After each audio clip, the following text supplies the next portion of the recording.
And let me start with a very distant past. Tell me your story of how you spent a summer in a summer camp next to Odessa. Was it your first visit of Soviet Union or not?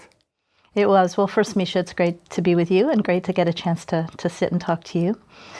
So I became fascinated with Russia and the Soviet Union at a very young age. I saw a Chekhov play when I was 12, and then I started reading Chekhov, and then I read all the Dostoevsky and all the Tolstoy.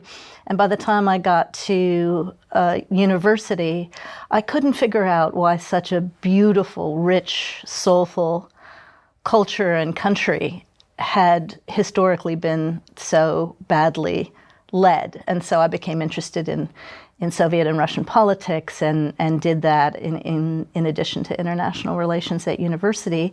And then, of course, I wanted to go see it. I was studying Russian, but we had no money in the family to do one of these fancy programs. But your family was not Russian speaking, right? No, in fact, my roots are in Belarus and modern-day Moldova, and my people came to the United States in 1910, escaping the Tsar's army, pogroms and the Tsar's army, not wanting to be force-pressed into service. And they never spoke Russian, they spoke Yiddish. They were, Jews of the Pale of Settlement. Sure. So, and I'm named for my grandmother, who was born in Pinsk, or outside of Pinsk. So, that wasn't the root of it, because, my family didn't really have much Russian cultural roots, more Yiddish roots and Jewish roots. Anyway, but I became fascinated with the literature, with the culture, etc. So when I was in university, I wanted to go. And, there are these fancy programs you could pay a lot of money and study in then Leningrad or whatever, but we didn't have the means to do that. So the YMCA had an exchange program where they brought American young people, 20-year-olds, to various Red Guard summer camps, and so that was a way to go for free. I just had to pay the airfare, which I did from money I had saved up from taking care of people's kids and cleaning people's houses and all of that stuff. And that was a 2-week program.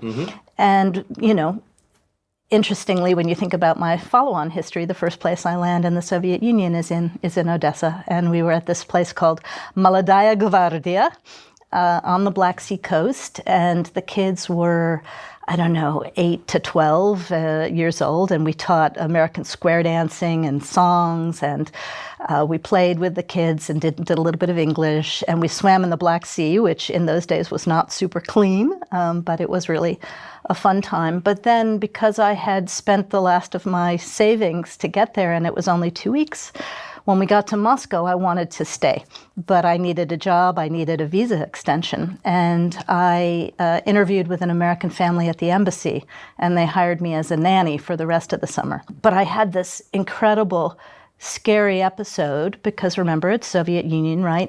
You don't know what's going to happen if you're out of visa status. Which year was it? This is 1982, right? So Brezhnev is still alive. Yeah. So the American family was going to hire me. Rest of my camp counselors were going home. They put me up in the Hotel Ukraina, the old one, before it was remonted, right? And I'm sitting there waiting to see if the Soviet authorities will give me a visa extension on Monday of the following week. But meanwhile, I'm sitting in this hotel all alone. They tell me I can't go outside with no visa. And I had lied to my parents about what was going on. But luckily, I was able to stay for the summer, and that summer was amazing.